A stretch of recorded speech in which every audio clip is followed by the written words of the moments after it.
Alrighty. Okay, well, thank you. We've got 2 live. Thank you for that. And the rest of you will obviously get the recording after we finished.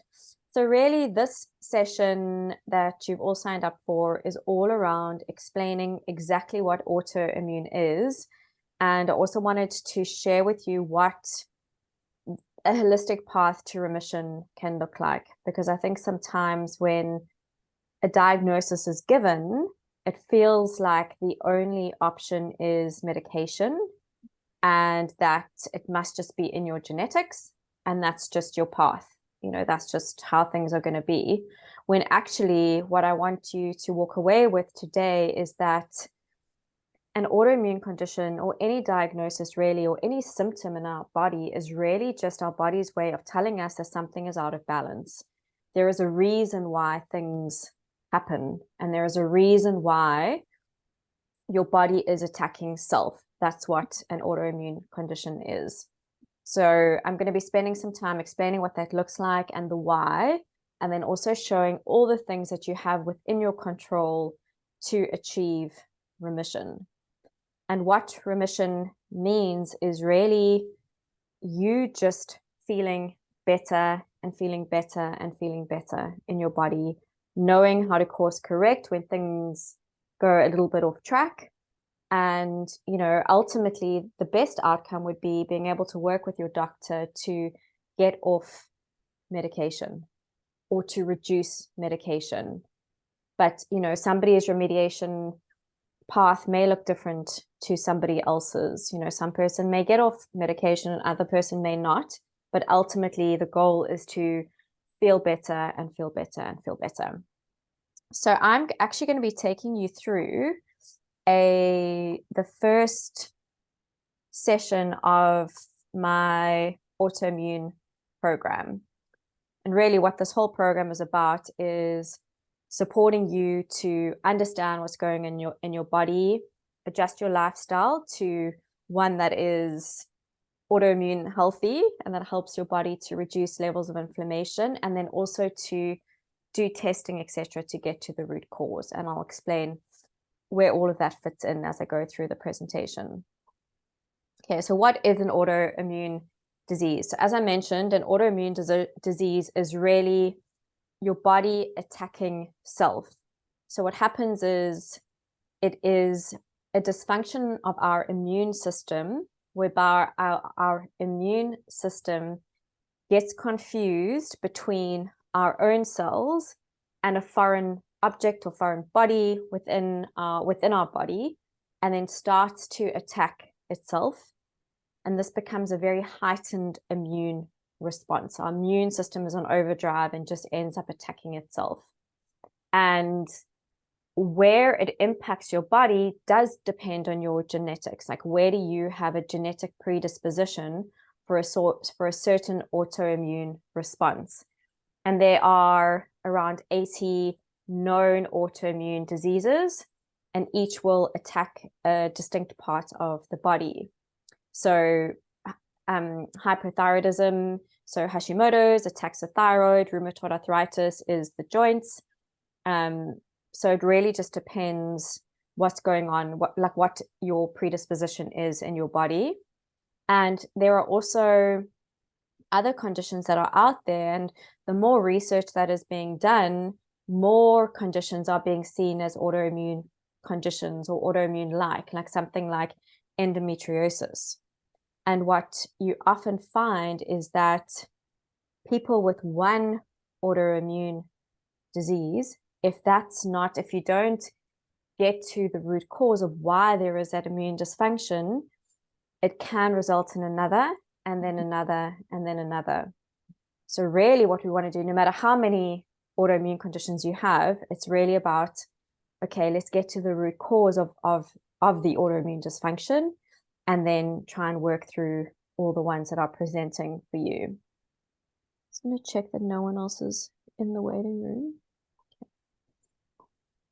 Okay, so why is your body doing this? So I think a lot of people just think, oh, it's just my dodgy genetics, you know, and Yes, so genetics plays a part, but it's only a third of the picture.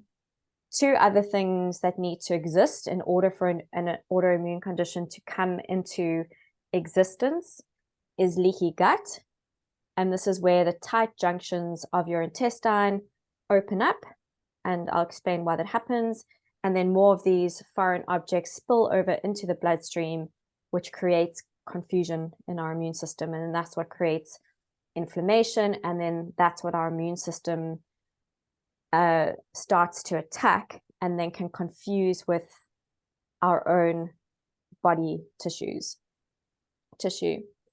And then the final category of things that has to be in existence is that there needs to be some form of environmental trigger to create inflammation in our body. So whether that is chronic stress, whether it is hormonal fluctuations, so often with women, an autoimmune condition can either come about in puberty when our hormones come in, during pregnancy when we have these massive hormonal fluctuations, and then perimenopause.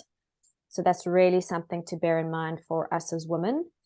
Toxins, so a high toxic load, heavy metals, bacterial overgrowth, any form of infections like Epstein-Barr virus, Lyme, nutrient deficiencies, which can actually come about because of all of the things I've mentioned above. So really it's about trying to think about your health history, like what are your symptoms? What are the things that could be playing into your picture of your autoimmune? So genetics. So yes, we can thank our parents or grandparents. It's all been passed down, but actually it's our lifestyle and our environment that pulls the trigger on these autoimmune conditions. You know, our genetics can lie there dormant, but it's our lifestyle that actually turns these genes on and can turn them off again. So that is actually very powerful for us to know because it gives us the control back, which means that you can achieve remission with the right steps forward. So leaky gut, as I mentioned, this is when the tight junctions of our intestines, our small intestine, opens up. And so it's meant to be one cell layer thick, nice and tight, so that only digested food passes through. So very, very, very tiny. But when we have things like stress, we drink alcohol, pharmaceuticals, parasites, any of those environmental triggers that I spoke about actually exacerbate leaky gut. And then what that means is more substances pass through the intestinal lining, creating inflammation, and then bringing about this autoimmune response in our system.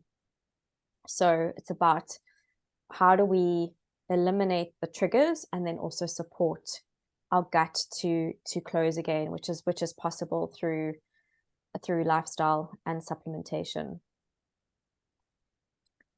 And then the triggers that cause chronic inflammation. So I've mentioned most of these, but I think one that I probably haven't spoken about is unresolved trauma. There is a very strong link between adverse childhood experiences and autoimmune conditions.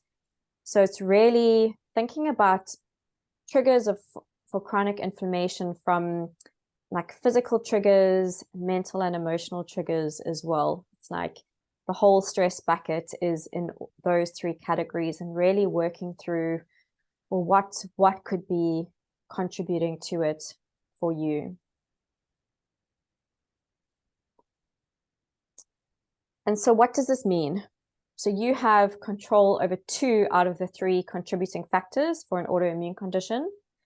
So it's really about spending time going through your health history, your childhood, you know, what you could have potentially been exposed to, like was there lead in the paint? Did you grow up in a moldy house? Did you, were you growing up on a farm where there was lots of pesticides sprayed over all the crops? You know, really trying to think about what are all the different things, and it's thinking outside the box, because sometimes it's something that you wouldn't necessarily think of that's important. And that's why when when somebody starts with me, I give them this intensive questionnaire, which has like 400 and something questions.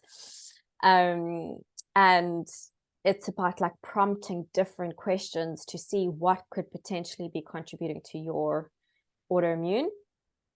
So your exposures, your symptoms, how do you feel? Like, yes, you may have your autoimmune, but you also always have bloating and gas and indigestion. So, that would give a good sign that you potentially have bacterial overgrowth in your gut, or H. pylori, or parasites, for example.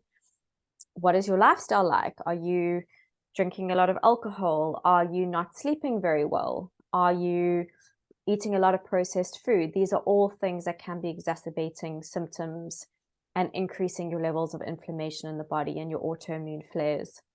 And then, do you have any hidden triggers? Like, did you have Epstein-Barr virus as a child, and you have this virus lying dormant in your system, which is being reactivated every now and again, which is causing issues in your system? So it's really about becoming an investigator in your health journey. So where does an autoimmune journey start? So the starting point is lifestyle. So it's really about looking at all of the different lifestyle pillars, which I'll go into, and thinking about, well, what changes can you make in each area to reduce inflammation? The whole objective is to reduce inflammation, because inflammation is a catalyst to pretty much any disease in our bodies. So how do you reduce inflammation through your lifestyle choices? And how you approach your lifestyle in the beginning of your journey may look different to when you are in a place of remission. You may need to be very, very strict around certain things in the beginning, but as you build up resilience in your body, you can perhaps have more flexibility in how you approach your lifestyle. But at the starting point, it's really about getting very strict on things so that you can see what's impacting you, negatively or positively. And then there is the testing to identify what exactly is triggering you, because sometimes we actually need to go down to the extra layer of testing for things like bacterial overgrowth, candida, parasites, heavy metal toxicity, etc. So we know what protocols to implement so that you can start to rebalance your body and get rid of the things that are triggering you.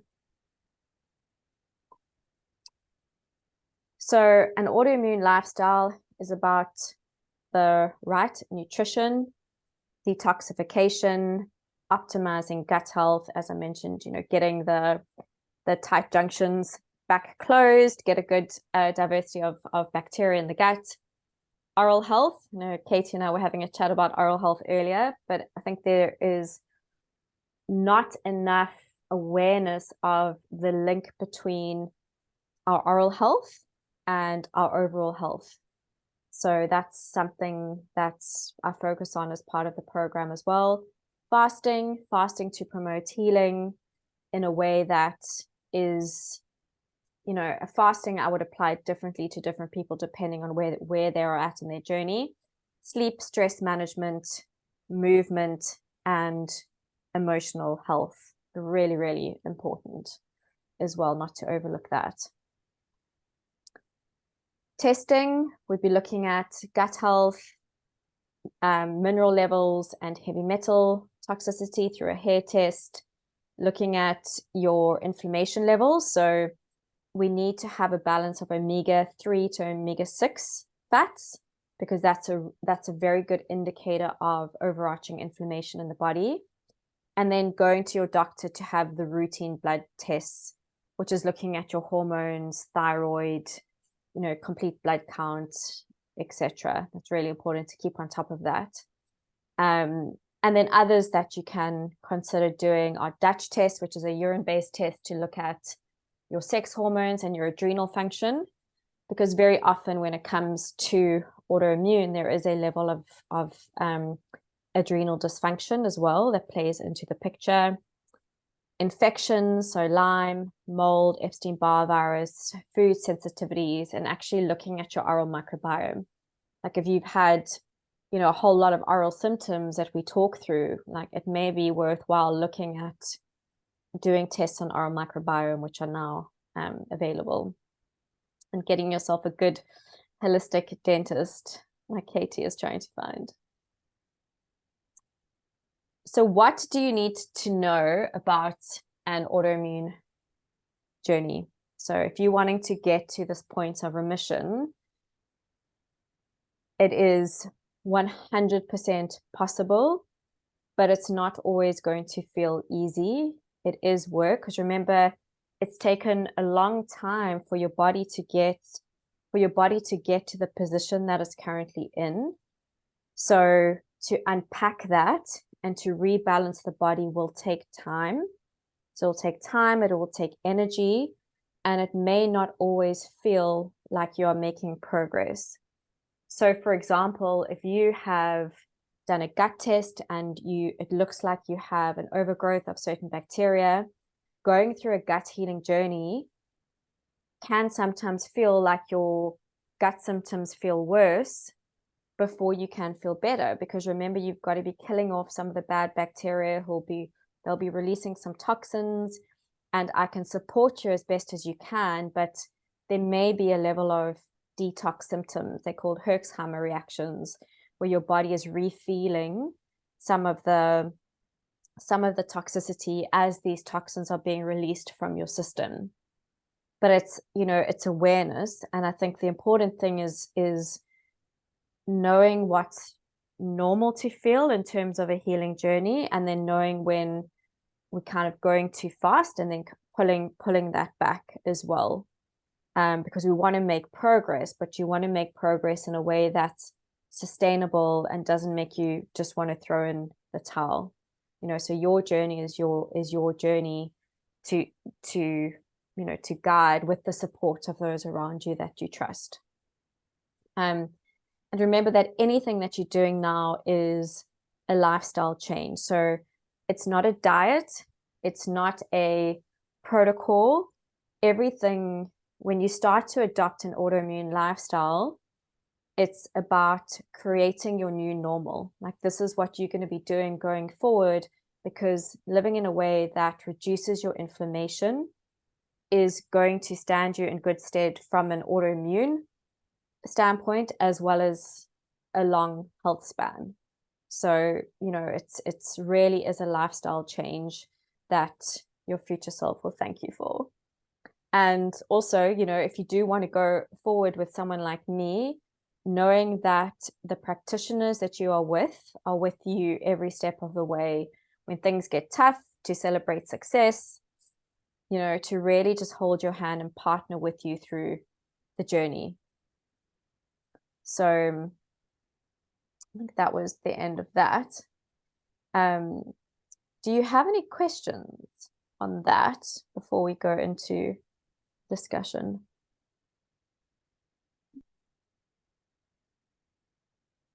No questions? No. Okay.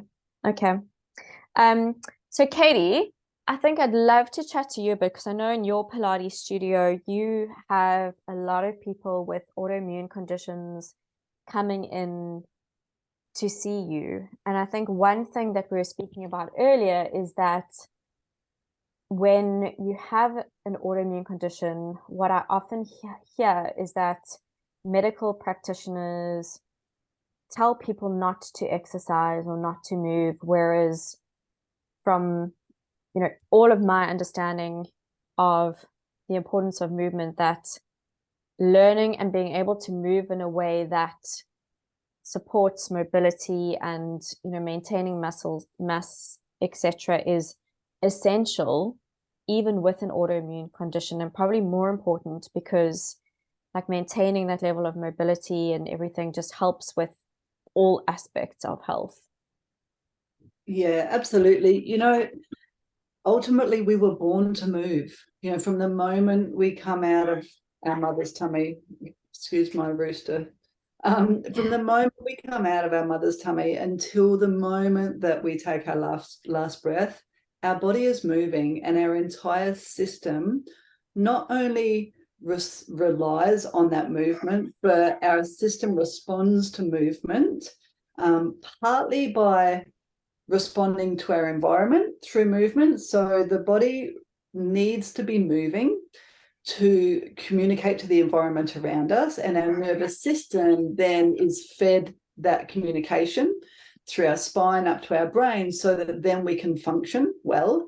And through movement, it encourages all of our organs to be functioning properly, and through touch as well. So what we see in the studio quite often, for example, yesterday I worked with a woman with MS, multiple sclerosis, so that's an autoimmune condition. And when I arrived there yesterday, she pretty much said to me, I don't know if you should be here. She was really tired. I normally see her in the morning, but I needed to see her in the afternoon. And by the afternoon, she's pretty spent. She said, I've just had a nap. My whole body is aching. I can't even, pick up any of the props. I don't know if I can get on the floor, all this sort of stuff.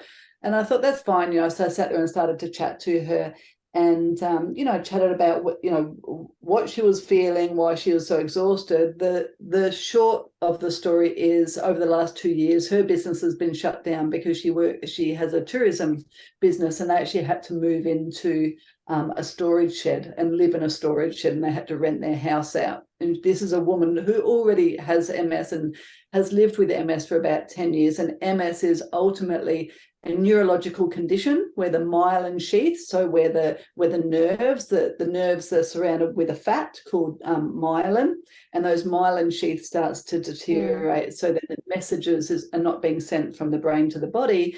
And when those messages are not being sent, then, say she can't move her legs anymore. But that very much is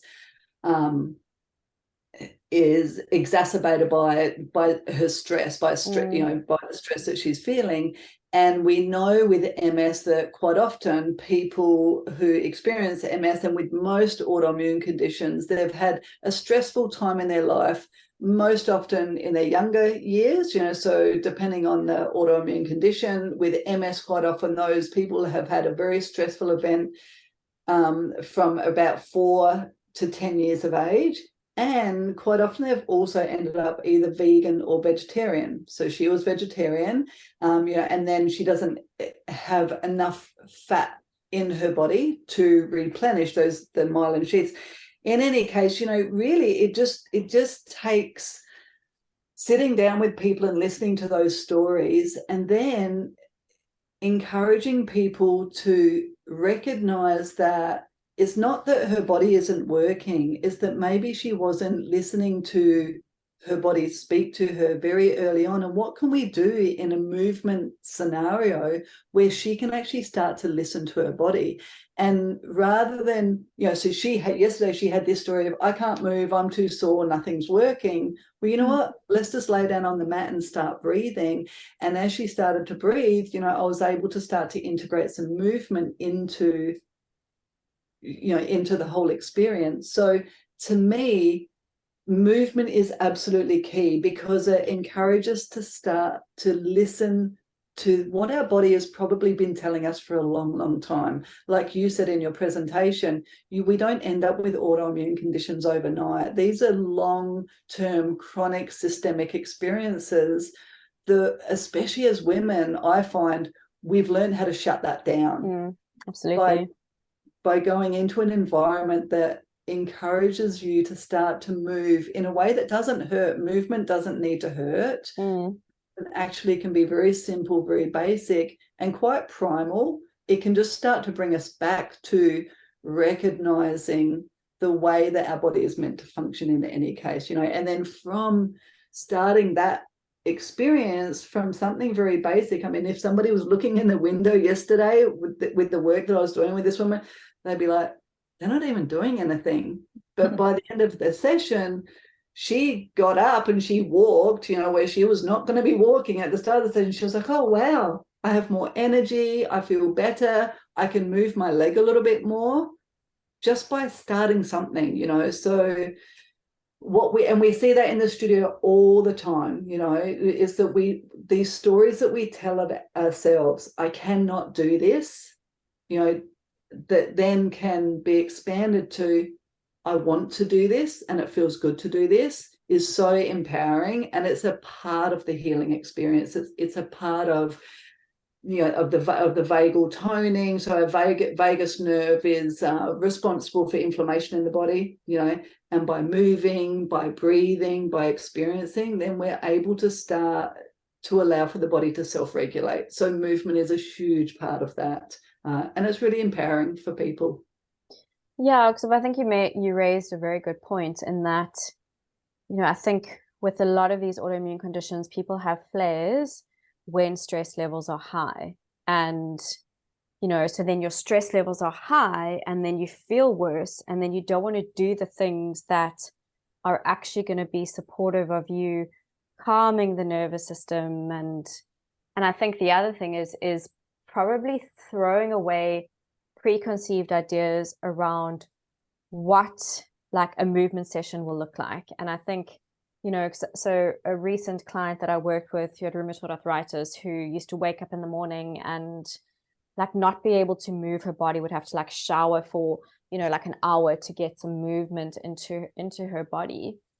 But she worked with an incredible personal trainer that she had committed to getting to the gym for 3 times a week. And she would go, even if she felt like so sore and everything when we started working together.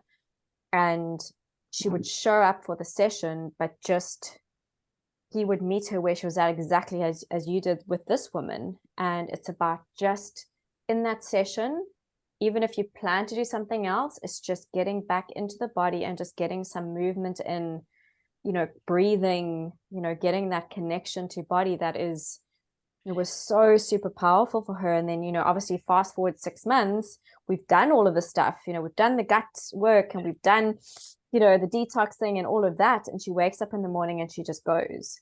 Whereas, you know, and she can hit it at the gym.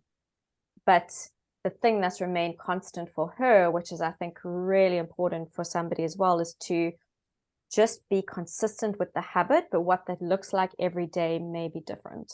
Mm-hmm. Mm-hmm. Absolutely. It's the people that show up no matter what that see the benefits, you know, and every day is going to be different, you know, and that's okay, you know, and some days when you show up, it feels like you're not doing anything, but something is always better than nothing. There is no time in our life that we should ever be staying still unless you've fractured something. It's the only time that we don't move is when something's fractured, you know.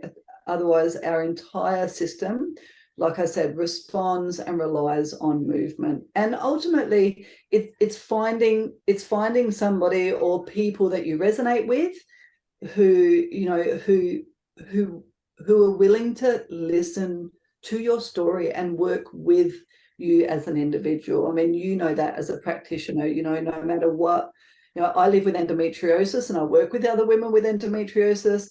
And I learn from them every single day that my experience is not their experience. You know? And it's not about pushing what we know on somebody else. It's about listening to that person and learning from them and then responding to what we're learning about them so that we can serve them. Yeah, yeah.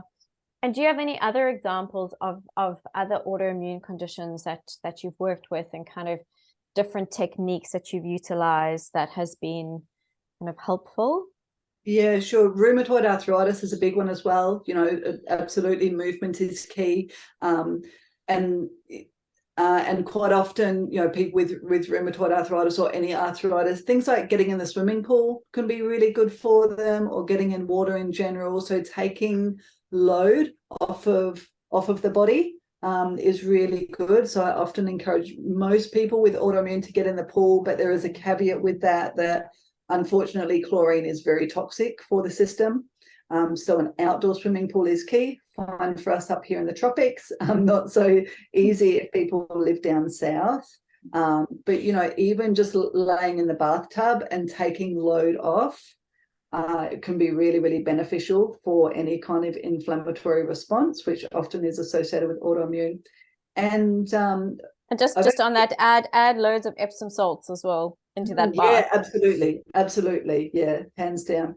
And fibro is a big one that we see in the studio. So that's very inflammatory.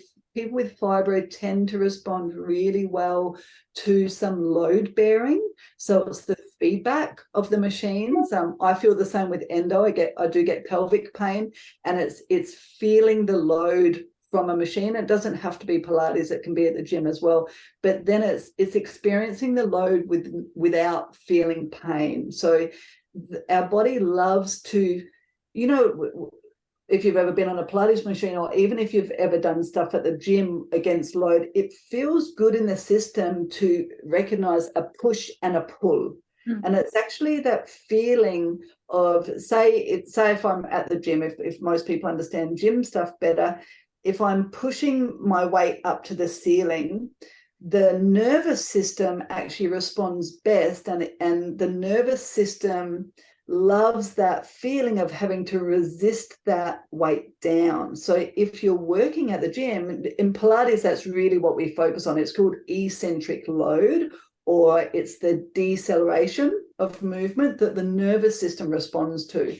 And inflammation is, it's a hyper response to trauma, right? So it's a nervous system response. So by doing things like constantly shortening muscle, right? That's actually, and the shortening of the muscles is exacerbating the nervous system responding to trauma. But getting this muscle to work eccentrically, so the bicep is still working, but it's lengthening. That gives my nervous system a feedback that I've got this. I have the power. I have control over this. And it's super important when it comes to any type of movement, is that you encourage your body to be working on that deceleration phase. We can do that in anything. But yeah, definitely that's one of the main benefits of working against load, and the importance of working against load.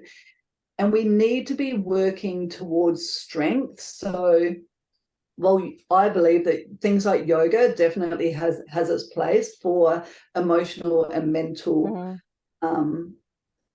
wellness. So the breath work, the pranayama,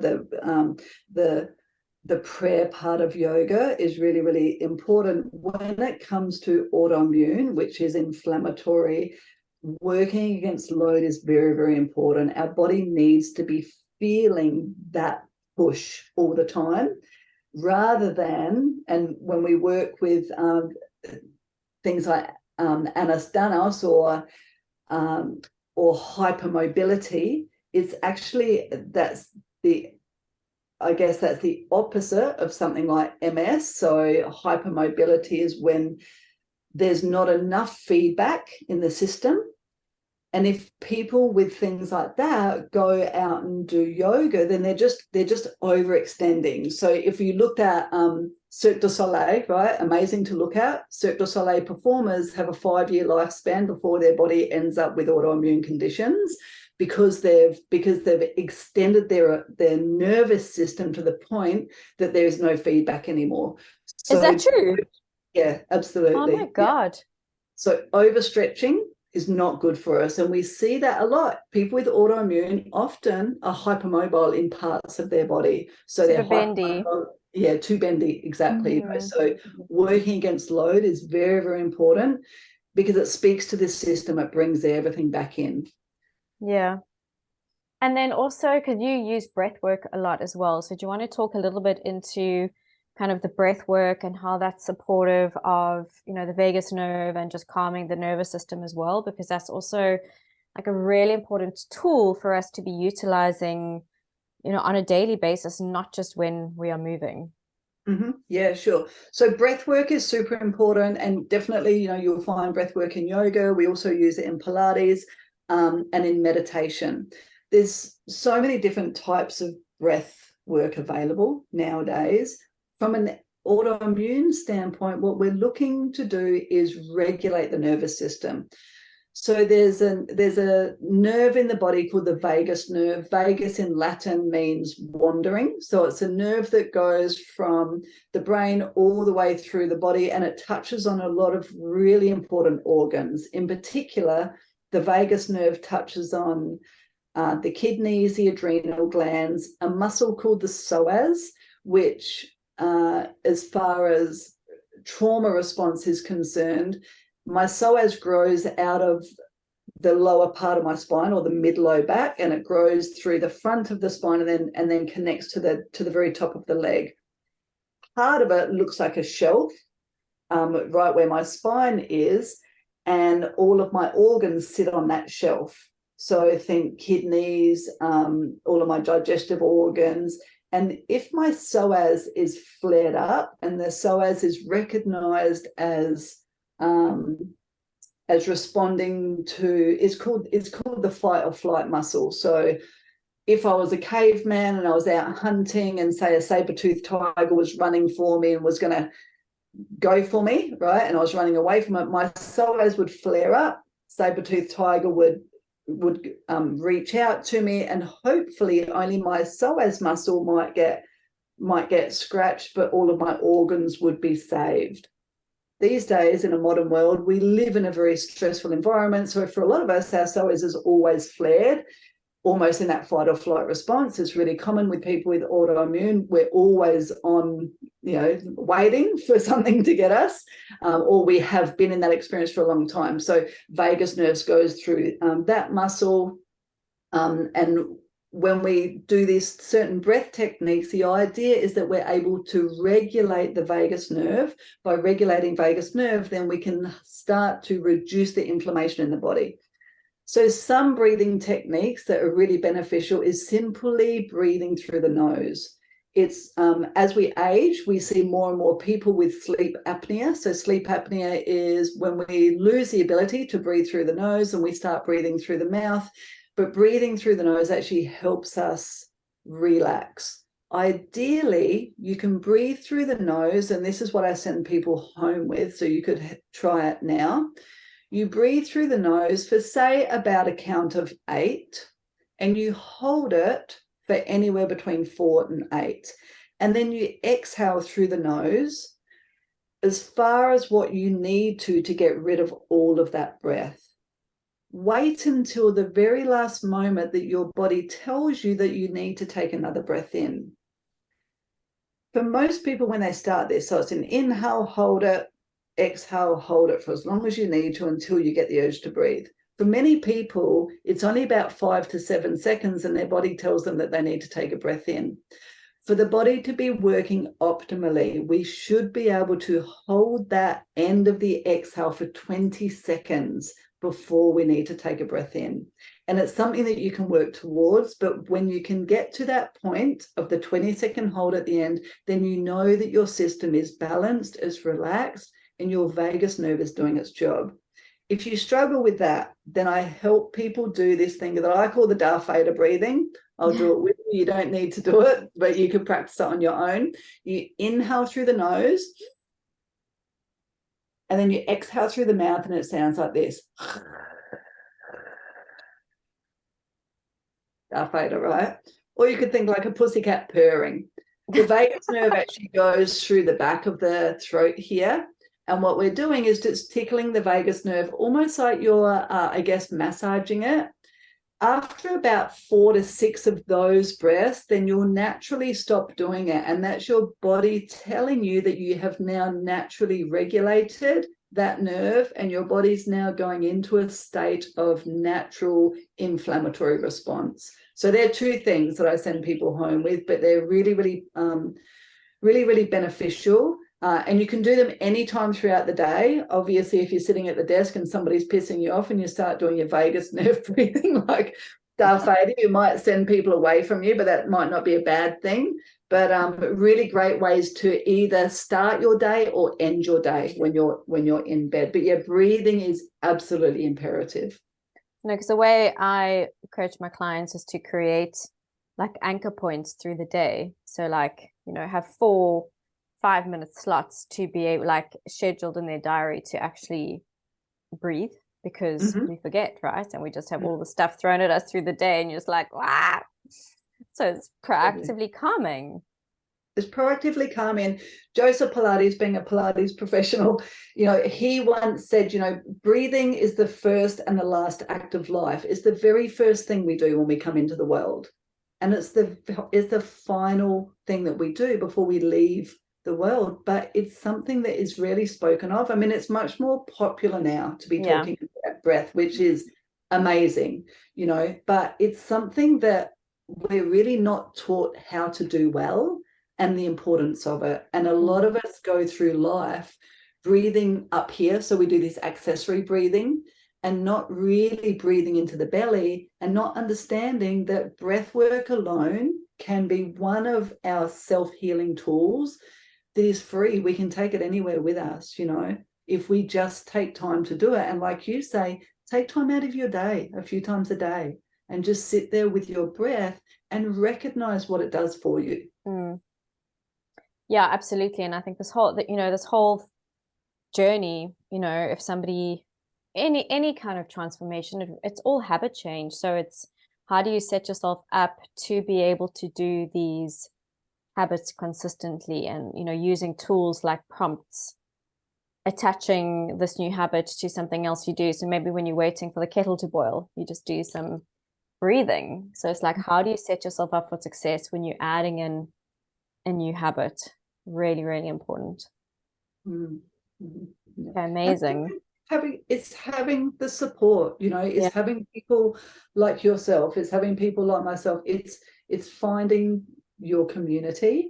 Living with autoimmune, most of us don't realize that. It took me about 10 years to realize what it was that I had, and 10 years of asking. The endometriosis. Yeah. 10 years of asking questions, of gaining weight, of feeling like I had to eat dust and nobody having answers.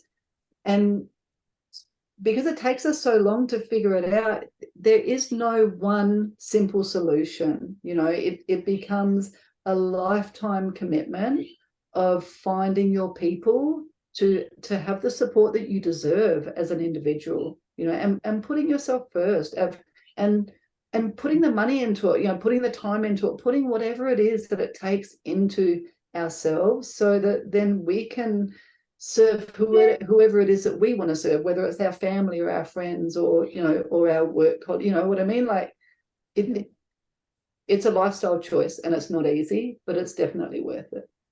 But it becomes easier. That's what I would say. If I think back to, when I realized that my countless hours of road running was depleting me, and the way I ate was not the right way to eat, it was hard in the beginning, because it's habit change. Like, our body gets super comfortable with the things that we do, and any change, even if logically we know that it's the right change for us, is hard to do because our body feels safe doing what we've always done.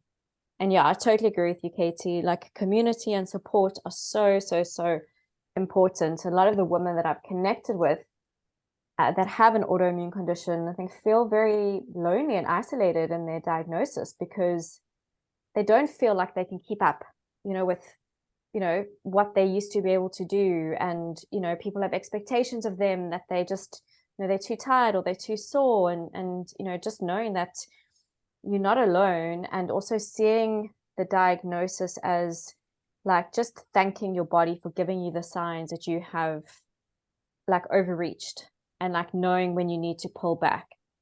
I say that with my husband. My husband gets terrible migraines, and I've really helped him through the whole process of just rebalancing his body. But when he gets one, he gets it, and I'm like, well, that's your self-limiting message. And I think that's the same thing for all of these different things. I think we get so cross with our bodies for not showing up the way we want them to, when actually we just need to meet ourselves with love, and know that we just need to really turn inwards and focus on ourselves to get us back to where we want to be. Yeah, absolutely. And I think we're very fortunate these days. There is a lot more conversation. There is a lot more information out there. That people can make huge changes at home that are really going to move the needle forwards. Yeah. Absolutely. Yeah, totally agree. Hi, Donna. Nice to have you here. Sorry, I think you joined partway in, so I'll have to share with you the recording. But are there any questions from you? I have a question. So say if I'm looking for somebody to work with, and you've said, like, get those bloods done and stuff, is that something that you can help with as well? Like if I go to my GP and I can't get my, and it's hard to get my GP to get those bloods done or whatever, is there ways around that? Yeah, absolutely. So what I try to do, so in the program, so the program that I've created is really about, education on the lifestyle factors, supporting you to implement the lifestyle factors that I've spoken about. And I'm going to have experts like Katie here talking about movement and talking about trauma, emotional release, all of that, so that there's really this like really holistic support structure and strategy for for participants to kind of go in, and then I can help you implement all of that through the coaching. But then there are also those standard tests that I spoke about that are included. So the functional tests that I recommend are the stool test, the hair tissue mineral analysis, and the omega-3, omega-6. And then I also I'm going to get everybody to go through a liver detox, because a clogged liver, high toxic load, contributes to all of this dysfunction in our body. So those are kind of the tests and the protocols. But I do try and get people to go through their medical doctor to get the standard blood test, so that they're not out of pocket and that they can get all of those done. But I agree with you, Katie, not all doctors will test all the markers that I'm encouraging people to test. So I'll give the list and see what they can get through their doctor. But if there are additional ones that they just categorically won't do, then I can order those through another platform. But it's really about trying to manage, out of pocket costs, because obviously the other testing is out of pocket. Yeah. So I'm not sure because I think you were mentioning your doctors aren't that forthcoming with testing different things. Yeah, I really struggled with it. Yeah. I mean, to be honest, it all depends who you get to. Like, I sent a recent client off with this whole list of things to ask for, and this doctor was amazing. She's a youngish doctor, and she's all around preventative healthcare, and she tested everything. I was like, what? So I'm like, amazing, I found my new doctor. Yeah. So I think, so when it comes to the kind of your support structure, like, you really want to find the right GP on your side as well, like somebody who's willing to actually understand where you're at, understand that, any kind of traditional medical person that you're with, understand that potentially you do want to work to come off your meds, and this is what you're doing holistically, so that it's a partnership of everybody you're working with. I feel like that is such a powerful way to work, so that we can kind of share things, so if Katie was working with somebody that I was working with, we can share, and I can understand where you're at. When I was working with my last client with rheumatoid arthritis, I was in contact with her personal trainer, and we were talking about how he was supporting her with mobility, and we're talking about progress. And I just think that's such a wonderful way to work, because we're all in it together for the best health outcomes of our client, which is, the way it should be. Oh, hands down. Yeah, I'll definitely do a little bit more research up here, and if you have any Darwin cohort, and just see about integrative doctors and stuff. Darwin's a funny little place. It's almost like there's secret people everywhere, but nobody seems to advertise. So word of mouth plays a huge role. Yeah. I think it's really potentially possible to use doctors elsewhere if they do telehealth as well. Yeah, for sure. The only thing that what I know is that you have to have seen a doctor in person in the last 6 months in order to get Medicare rebates. That's the only thing. I don't know if that still stands. Yeah, something to think about. Okay. Donna, I know your kids are going crazy, but if you want to pop any questions in the chat, please do. Otherwise, I will share the replay with you, and then just let me know if you have any questions from anything I presented. Any other questions, comments, or anything? Anyone? Okay. So anyway, as I said, just to kind of recap, is that be kind to your body, that there is a path forward, there is a path to better. And it's, if you are interested in exploring my program, please obviously reach out to me. We can have a call, and I would love to support you. I'm so passionate about this area, and really partnering with you to, uncover what are the hidden things that are contributing to your particular diagnosis, and then working on those together. Okay. Amazing. Well, thank you for joining live. Appreciate it. And yeah, I will see you all soon. Thanks, Cheryl. Thanks, everyone. All right. Bye. Bye. Bye.